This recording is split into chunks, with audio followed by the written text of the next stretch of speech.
బొత్స గారు మీరు మంత్రిగా ఉన్నప్పుడు శాసనసభ సాక్షిగా మా అమ్మని అవమానించినప్పుడు మీరు ఏం చేశారు సార్? మా తల్లిని అవమానించినప్పుడు ఏం చేశారు? ఏం చేశారు అంటున్నా? మీరు మారుతారా? మహిళల గురించి మీరు మారుతారా? నేను కళ్యాణి గౌరవం అన్నాను. నాకు ఆ మహిళలు గౌరవిస్తాం మా అమ్మ నాకు నేర్పించింది సార్.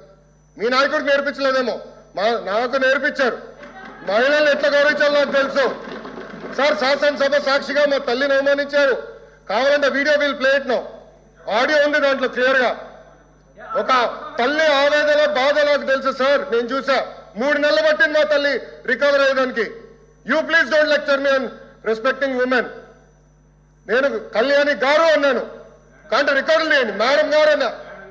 ఏకవచ్చంతో ఏనాడు నేను మాట్లాడలేదు సార్. నాకు చిత్తశుద్ధి ఉంది సార్. వినండి సార్, మీకు ఓపిక లేకపోతే బయటకు వెళ్ళండి. No problem. Please listen. మీ తల్లిని అవమానిస్తే మీరు రిటర్న్ మారుతారా? మీ భార్యను అవమానిస్తే మీరు రిటర్న్ మారుతారా? మీరు మాకు లెక్చర్లు ఇస్తారా?